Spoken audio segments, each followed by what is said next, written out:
Welcome to the new podcast show, The Truth with Dr. Ruth. Join us in the chat room as she shares her personal stories and thought-provoking discussions on various topics.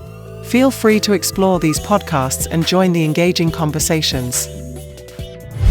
Invite a friend to our discussion that goes beyond conventional narratives, fostering a community where truth and understanding prevail on the podcast show, The Truth with Dr. Ruth. See you there.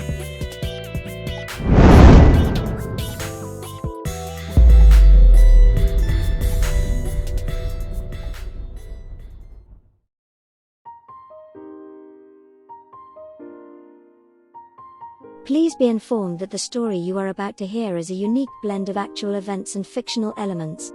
The narrative has been crafted in such a way to vividly convey the essence of the events that transpired. It is important to note that some of the names mentioned within this tale have been altered to protect their identities and maintain the integrity of the story's fictional aspects. We invite you to immerse yourselves in this captivating journey, where reality intertwines with imagination to create a compelling and unforgettable experience. The Mystery of the Moving Stools. In the sun-kissed paradise of Barbados, my cousin Cyriline was bursting with excitement. She had just gotten married and moved into new home, a charming house adorned with vibrant flowers and beautiful surroundings. With her new life unfolding, Cyriline decided it was time to furnish her home and set out one sunny day to a popular furniture store on Roebuck Street in Bridgetown. The store was bustling with shoppers, but Cyriline's eyes were drawn to a set of stools tucked away in a corner. They were beautifully crafted, with a rich mahogany finish that caught the light just right. These would be perfect, she thought, envisioning them at her breakfast counter. As she approached the stools, a gentleman behind the counter caught her eye. With a warm smile, he said, "I'll make you a deal. Since you're purchasing other furniture, I can give you these stools."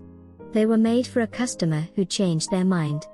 His eagerness was palpable, and Cyriline, enchanted by the stools and the man's generosity, accepted his offer without hesitation.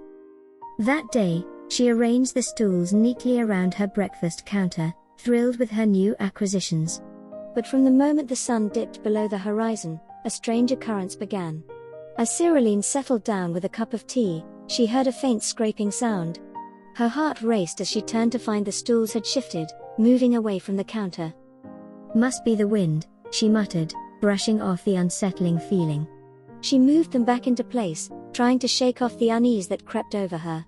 But later that night, as she returned to the kitchen, the stools were once again out of position, almost as if they were mocking her neatness. Days turned into weeks, and the mystery of the moving stools deepened. Every time Cyriline arranged them, they would mysteriously return to different spots. Sometimes they were huddled together, other times spaced apart, as if they were having their own secret conversations. Friends who visited noticed, laughing it off as a quirky charm of her new home.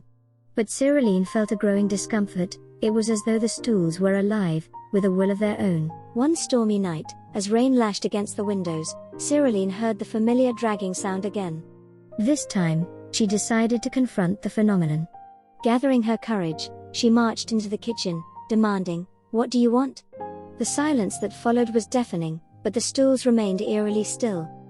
Cyriline couldn't help but feel a twinge of sadness. What if the stools had a story?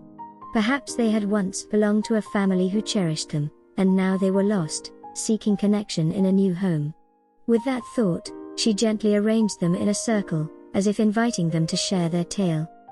As the months turned into years, Cyriline grew accustomed to the antics of the stools. She often joked about them with her friends, who would laugh and claim they were just full of spirit. However, the mystery surrounding them remained, and Cyriline found herself wondering what stories they carried. One afternoon, determined to put an end to the stools' antics, Cyriline decided to place heavy plant pots on top of them. "This will surely do the trick," she thought, feeling confident that the weight would keep them in place.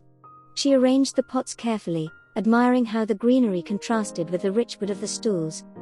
But when she returned later that day, the pots were askew, and the stools had shifted once again.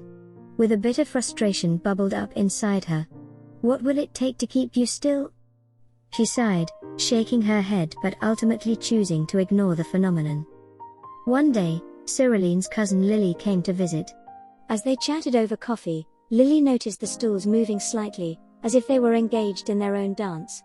Her eyes widened in disbelief. "Cyriline, you need to take those stools outside and burn them. This is too much." Cyriline chuckled, dismissing the suggestion. "They're just a part of my home now. I refuse to let them take my joy. Besides, they've become a quirky part of my life." Time marched on, and the moving stools became an endearing part of Cyriline's daily routine. She learned to live with their antics, adapting her life around them. Friends would often tease her, and she would tell stories of her lively breakfast companions with a smile. Years passed, and the stools began to show their age. The wood splintered, and the finish faded, but they still moved.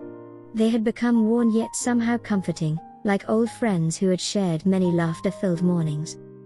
Eventually, the day came when Cyriline realized it was time to let go. The stools, once vibrant and full of character, had become old and shattered. As she stood in the kitchen one last time, she felt a pang of nostalgia. "You've been with me through so much," she murmured, gently running her fingers over the worn wood. With a heavy heart, she decided to dump them, placing them for collection. As she walked away, she felt a strange mix of sadness and relief. The moving stools had brought laughter and mystery to her life, but it was time for a new chapter. As she watched from her window as if bidding farewell, Cyriline smiled, knowing that even in their final moments, the stools had left her with cherished memories. And so, the saga of the moving stools came to an end, but Cyriline carried their spirit with her, a reminder that joy can sometimes be found in the most unexpected things and places. What do you think caused those stools to move? Could it have been something sinister? Who knows? Could it have been a wandering spirit attached to the stools? Listen out for the next mysterious story. And remember to subscribe and hit the notification bell. Therefore, you would not miss out on new content. And whose truth? No other than Dr. Ruth.